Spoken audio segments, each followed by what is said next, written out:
Hi, my name is Derrick, and today I'll be presenting to you my master's thesis that is about the management of financial contributions through planning support systems for the effective delivery of infrastructure for urban development.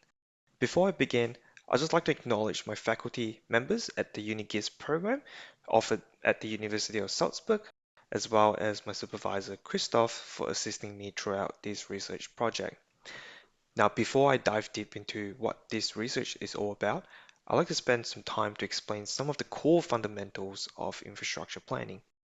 And the first question we'd like to ask in here is that who are we planning for? And it's typically start from an existing urban area, which is represented by the gray area shown in the middle of the screen, and is typically surrounded with land either designated for farming or conservation purposes.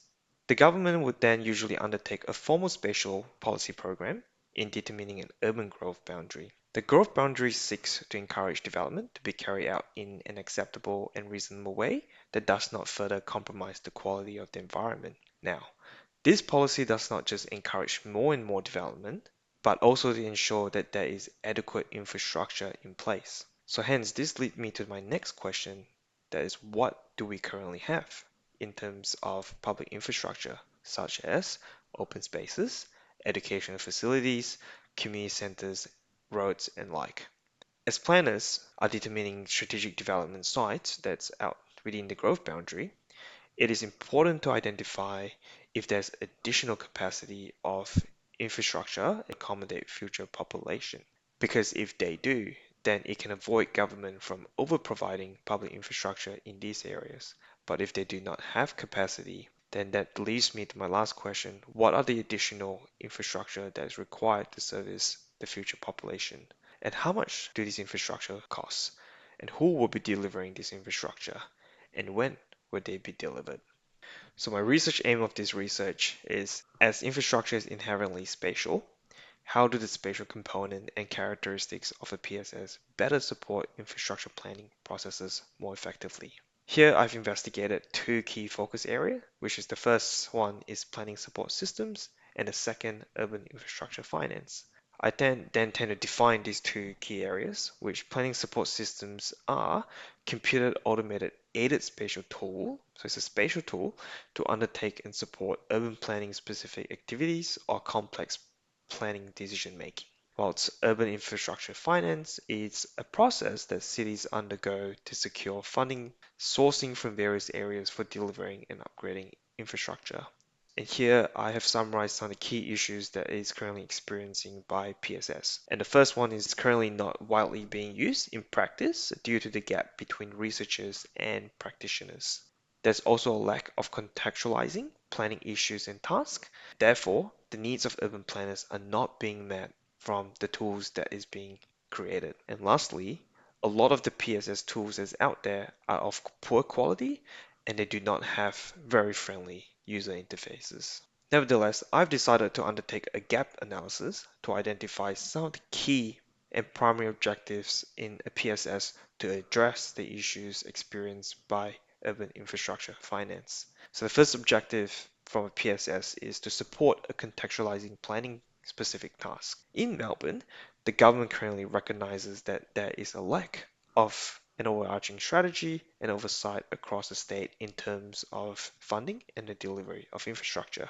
Secondly is map-based. Planners today in Melbourne are relying on data and information that depends on the static representation of spatial information. Next one is a centralized platform for data management and visualization. Currently, planners have to manage massive amount of infrastructure and land information. Next is simple user interface. It has been reported that the tools that planners are using today are not intuitive, which adds an additional layer of complexity to their day-to-day task. Lastly, is enable scenario testing. This is crucial as the decisions that are made today in the field are lacking evidence-based. So here are some of the spatial complexity of infrastructure planning in Melbourne. The first one being fragmented land ownership. This means that government needs to handle multiple stakeholders while managing an infrastructure plan. The second one is uneven distribution of land for public purposes. Therefore, it affects the amount and level of development for every property you see in a plan. And lastly is the coordination and sequencing of infrastructure delivery. So here are an example of how the funding and delivery of infrastructure is currently being managed. For instance, there's a land budget that's established in infrastructure plan. This is to determine how much land can be developed and how much the landowner will have to pay. There's also an infrastructure project list that shows the cost of infrastructure that's required per the plan. The problem is these information are static, and you can see that there's a massive amount of information to be managed and referenced. Also, an infrastructure plan has a typical lifespan of 15 to 20 years. Therefore, here are some of the recording keeping systems that planners are using today to track and prioritize infrastructure delivery. The issue is that there's a clear isolation in the use of spatial and non-spatial data, and these are inefficient in terms of communication of this information between government and developers. So in here, the structure of my thesis and the methodology I've taken is, as I've presented some of the context and literature review that I've done in terms of PSS and urban infrastructure finance. I then look at software requirement analysis, where I'll investigate what are key tasks currently undertaken by planners that are limiting and the features that they wish to have to support their role further. I then dive deep into application development. Here I investigated the multi-tiered system architecture of how I can build this PSS application. Once I've built that, I evaluate my results from a utility and usability perspective. And the last one is to look at future considerations from this study. This is an example of a data model that I've structured in SQL. This is the system multi-tiered system architecture that I've built for this research. And in here, I've utilized the use of open source frameworks and tools to build this entire PSS system. This is the result of the PSS, and I'll demonstrate to you what they have. The first panel is related to the land budget. User can query land use information per selected property. A user can also calculate the total financial liability it is required to pay from there. A user can also select multiple properties to then get an aggregated value of all land use and liability information. Now, for the second panel, is related to infrastructure projects. A user can select infrastructure project in the map and retrieve its costing information. A user can also select multiple infrastructure projects to see their aggregated results. With that, a range of spatial analytical layers can also be visualized to see different data spatial patterns and heat map. The next panel function looks at who will be delivering the infrastructure. The green areas are infrastructure to be delivered by developers, and the red areas developed by council. A table is also integrated, as you can see, to provide detailed information about each project items as well. A spatial query panel, it's built to show properties that are close proximity to a particular infrastructure. This is important as the closer the item is to a property, it's more likely that it will be developed by a developer. And now the last panel is a place where a user can undertake scenario planning activities. Here are some of the reporting charts and cash flow analysis that a user can access, edit, and observe as scenarios are being tested. A user can query a property to retrieve its development staging information and when payment will be triggered.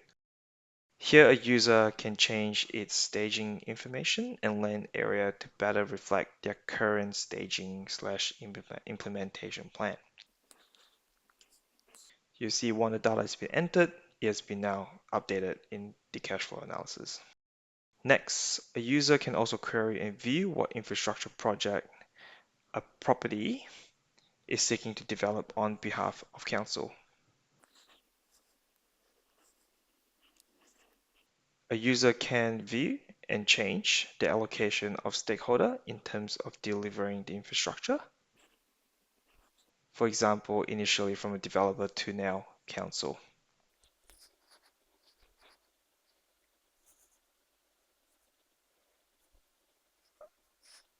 And since in some cases, the developer will be delivering works on behalf of council, they will be entitled to some credits.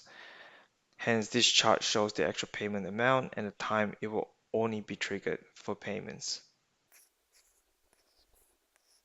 And that's it for the demo and the result of the IP PSS. So to conclude, these researchers demonstrated the benefit of spatial integration with static information. Secondly, automated data processing with the utilization of spatial database management system. I've also established a foundational framework for constructing a planning support system for infrastructure planning. And lastly, to support better level of communication and management of information between stakeholders and developers. However, there is still a lack of spatial integration in the scenario testing panel in the PSS.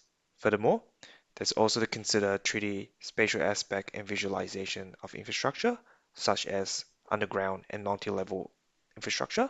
There's also still a manual process and validation of data. And lastly, it's still currently limited to only handling a single infrastructure plan at a time in the PSS.